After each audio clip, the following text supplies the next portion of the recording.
Boa noite, pessoal. Ou melhor, bom dia, né? Turma de sábado, de 10 a meio-dia. Vamos estudar os livros históricos.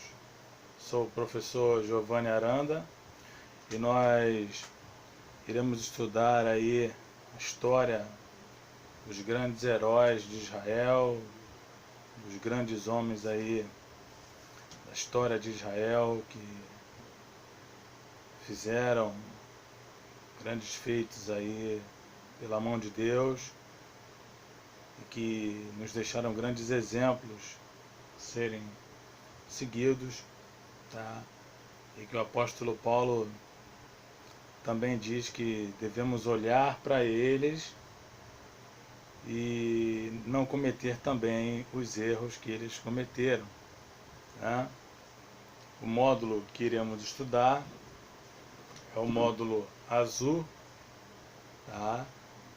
Livros históricos, legal. E começaremos por Josué, tá? Mas antes de entrarmos em Josué, nós precisamos dar uma definição dos livros históricos, tá? Que os livros históricos são uma porção, né, de obras que vão de Josué até Esté. É uma coleção de narrativas que mostram os feitos de Deus através desses homens e mulheres de Israel, tá? Mostrando o amparo, o poder, o respaldo de Deus sobre esses homens, os milagres, a mão de Deus sobre eles, desde Josué até Esté, mostrando que Deus está com o povo de Israel.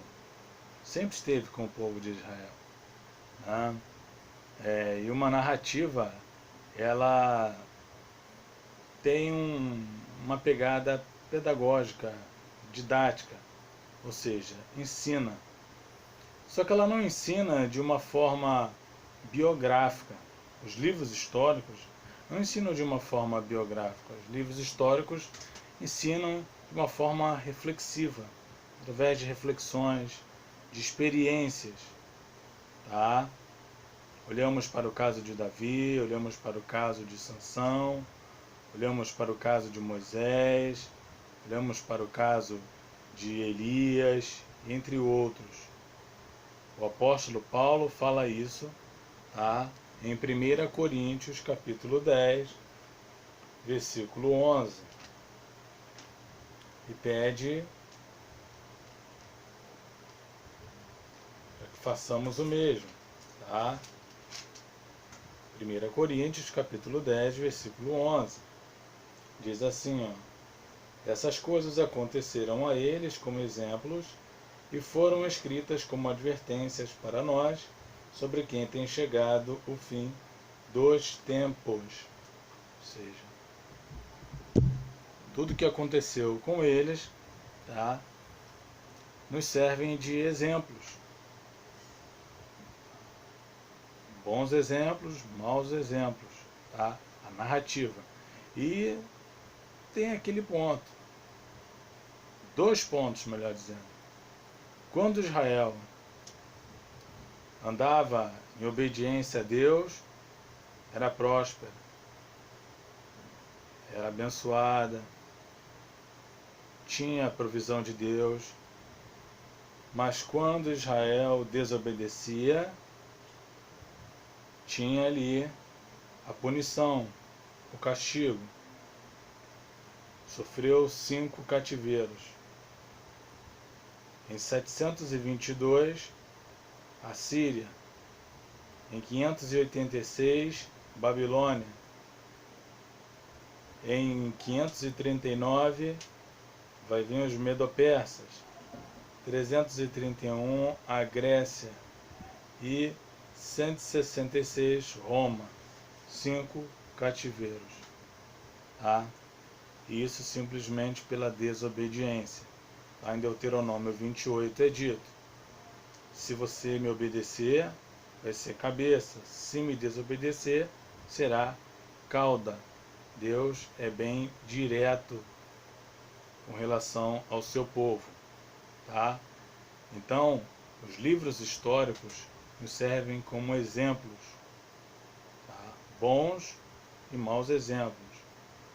Olhem os maus exemplos, não pratiquem. Olhem os bons exemplos, pratiquem, tá? E aí, os livros históricos ajudaram o povo de Israel, tá?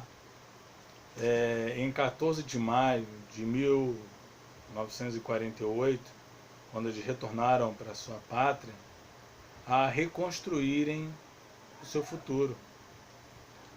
Eles leram os livros históricos lá no passado e, através desses livros, eles utilizaram para reconstruírem o futuro. E Israel hoje é próspero. Tá?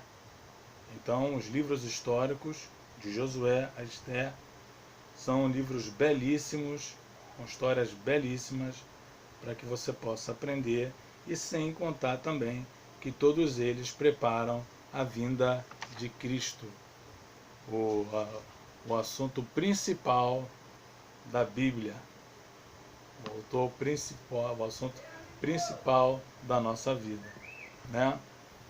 Tá? O Pentateuco começa, ou melhor, termina com o povo às margens da terra de Canaã, né? Já no livro de Josué aparece o povo entrando na terra de Canaã, como diz Josué 1, dos versos 1 a 6, tá? Então, no Pentateuco, final do Pentateuco, Deus mostra Canaã para Moisés. Já no livro de Josué, o povo está entrando. Tá legal? Se o povo não entrasse, o milagre não se cumpriria, a promessa não se cumpriria, tá? Aquilo que Deus prometeu a Abraão, Isaque e Jacó não se concretizaria, ok? Isso é relatado por Deus a Moisés em Deuteronômio 34, versículo 4.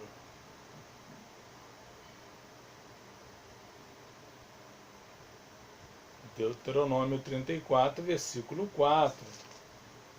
Ele diz para Moisés: E o Senhor disse: Esta é a terra que prometi sob juramento a Abraão, a Isaque e a Jacó, quando lhes disse: Eu a darei a seus descendentes. Permiti que você a visse com seus próprios olhos.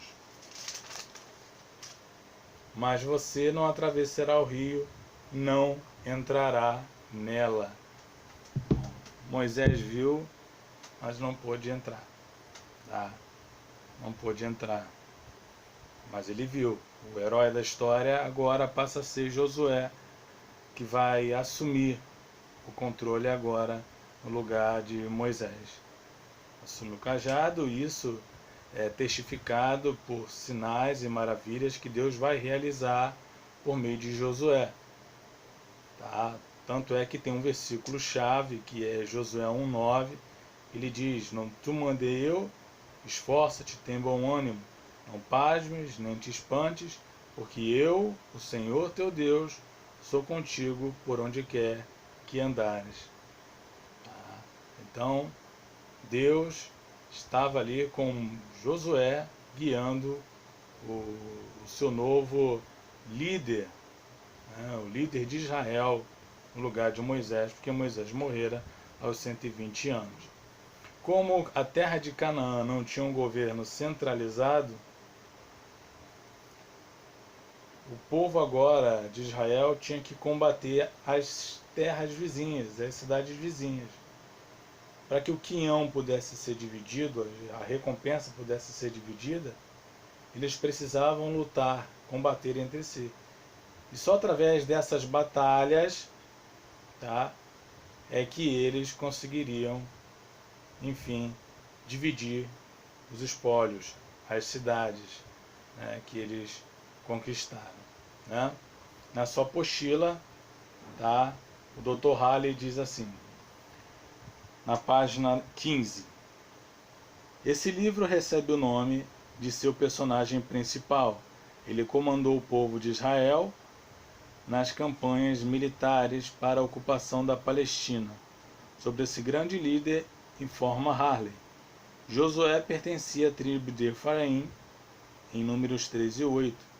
Tinha sido assistente pessoal de Moisés durante todos os 40 anos de peregrinação no deserto. Subiu com Moisés ao Monte Sinai, foi um dos 12 espiões, dentre estes, um dos 2 que queriam ir adiante e conquistar aquela terra na força do Senhor. Números 13, 8 a 16. Flávio Josefo, historiador judeu, diz que Josué tinha 85 anos quando se tornou o sucessor de Moisés. Calcula-se que a conquista dos cananeus tenha levado cerca de 6 anos. A partir de então, Josué passou o restante de sua vida estabelecendo e governando as 12 tribos. Josué foi o responsável por Israel durante cerca de 25 anos. Morreu aos 110 anos de idade. Na página 116, o tema e o propósito dizem assim: o tema do livro é a conquista e a divisão da terra de Canaã pelos israelitas. Nos fatos importantes, você tem passagem do povo enxuto pelo Jordão, a destruição de Jericó e o milagre do dia longo, que diz que o sol parou, né? E eu elenquei alguns fatos aqui importantes, né, que depois você pode ler em casa, com calma, que a travessia a pé do Jordão, que está no capítulo 3 de Josué, a redenção de Raabe. Muita gente acha que Raabe foi salva porque mentiu, mas não foi. Raabe foi salva porque ela creu no Deus de Israel, no Deus que havia operado sinais, prodígios e maravilhas lá no Egito, resgatado os israelitas lá do Egito, confiou nesse Deus Todo-Poderoso, tá? Está no capítulo 2 de Josué. A Páscoa, no capítulo 5, tá? Josué se encontrando com o comandante do exército celestial, que é a personificação de Cristo, no capítulo 5 de Josué. O pecado de Acã, que é polêmico, todo mundo diz, todo mundo não, algumas pessoas dizem que Deus foi cruel. Não foi. Deus é santo e nada pode violar ou ultrajar a santidade de Deus. O salário do pecado é a morte. Deus não emana a santidade, ele é santo. É santo. E se tem algo que mancha a santidade de Deus, esse algo precisa ser punido, pois do contrário, o próprio Deus está pecando contra ele mesmo. Tá? A questão do sol, em Josué 10, tá? Josué é um tipo de Cristo, entre outras coisas. Tá legal?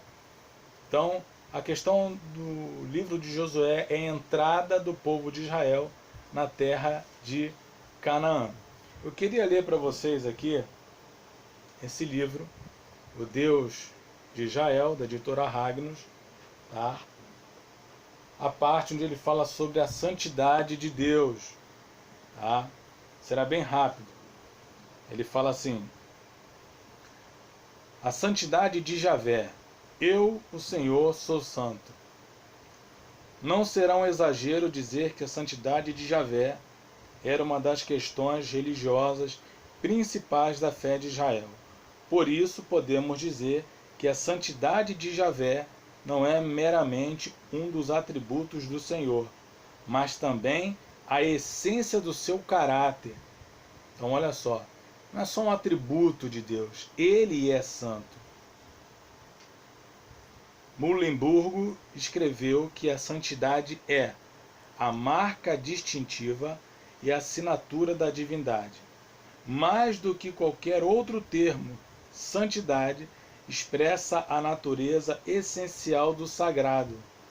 Por isso, deve ser compreendida não como um atributo entre outros atributos, mas como a realidade mais profunda com a qual todos os outros estão relacionados. Esta posição não é recente. A. B. Davidson afirmou: parece claro, portanto, que Kadosh não é uma palavra que expressa nenhum atributo de deidade, mas a própria deidade. Ou seja, Deus, ele é santo e o pecado fere a santidade do próprio Deus. Por isso que Acã, não só Acã, que desejou a capa de Babilônia, as moedas, o tesouro, né, pagou por isso. Tudo aquilo havia sido consagrado ao Senhor, né, e ele tomou para si. E por isso pagou com a vida ele e seus filhos. Tá? Então, Deus deixou bem claro: o salário do pecado é a morte. Por isso que ele diz lá em Levítico 19:2: sejam santos, porque eu sou santo. Ok? Tema de Josué: a entrada do povo de Israel na terra de Canaã. A tomada de Canaã pelo povo de Israel. Deus abençoe você, que Deus abençoe sua vida, tá? E partiremos para o segundo bloco, para o livro de Juízes.